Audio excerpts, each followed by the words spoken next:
ça tombe pour moi. Donc, monsieur l'inspecteur d'académie, se fait jour à une difficulté de remplacement au lycée donc, de Sarsan à Lourdes. D'abord, quelle est la nature de cette difficulté? C'est l'absence d'un professeur d'économie et pour des périodes renouvelables. Où est le problème, je veux dire, en quelque sorte?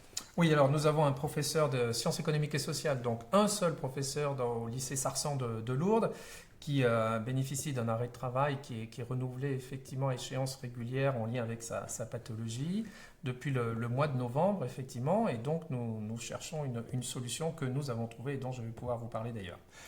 Concrètement, la difficulté, c'est d'arriver à renouveler finalement des absences pour des périodes qui sont de 15 jours en 15 jours. C'est plus difficile administrativement que pour des périodes longues. Comment ça se passe? Non, d'abord, je crois qu'il faut bien préciser que nous avons tous conscience de la difficulté que ça représente. Bien sûr, ce sont des élèves qui sont sur une année de classe d'examen, donc il est important de pouvoir trouver une solution. C'est pas seulement le renouvellement de l'arrêt de travail qui nous interroge, c'est aussi l'absence d'autres professeurs de la même discipline libres potentiellement sur le secteur qui est un frein au remplacement. Concrètement, quelle solution pouvez-vous apporter finalement pour que les élèves puissent bénéficier de l'enseignement auquel ils ont droit, en plus dans une période importante puisqu'ils ont le bac à la fin de l'année pour certains d'entre eux? Bien sûr, comme je vous le disais, pour nous, il y a une échéance importante et il nous faut combler ce retard, assurer le rattrapage. Donc, notre premier exercice a consisté à trouver un titulaire remplaçant qui avait une disponibilité. C'est chose faite maintenant, puisqu'il y a donc un professeur titulaire qui avait une disponibilité de 4 heures de cours et qui est en poste maintenant au lycée de Sarsan et qui intervient sur le niveau de première et de terminale pour assurer déjà le rattrapage des cours qui n'ont pas pu être réalisés depuis le mois de novembre.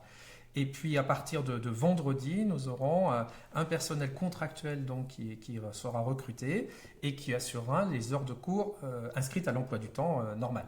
Concrètement, les élèves vont pouvoir, d'ici la fin de l'année, récupérer, puisque donc l'absence, elle se fait jour, je crois, depuis le 18 novembre. Est-ce qu'à l'échéance de l'examen, des épreuves, est-ce que les élèves auront leur quota d'heures d'économie?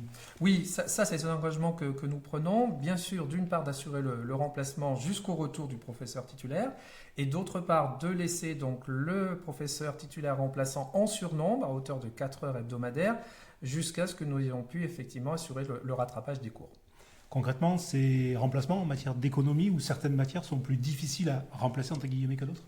Alors, c'est toujours le fait des disciplines plus rares, puisque dans cet établissement, ça ne correspond pas à un service complet de professeurs dans cette discipline. Il n'y a pas d'autres professeurs dans le même lycée qui enseignent. Pour d'autres disciplines, il y a une solidarité qui fait jour à chaque fois lorsqu'il y a une absence qui dure un petit peu plus longtemps.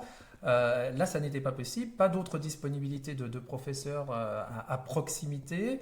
Nous avons trouvé un professeur titulaire remplaçant donc, qui n'avait pas un service complet à Tarbes et qui a accepté de venir compléter son service donc, sur l'Aude. C'est effectivement un peu conjoncturel. C'est toujours le fait de ces disciplines où on a moins d'effectifs en personnel, mais parce que cette discipline a moins d'heures d'enseignement inscrites dans les emplois du temps.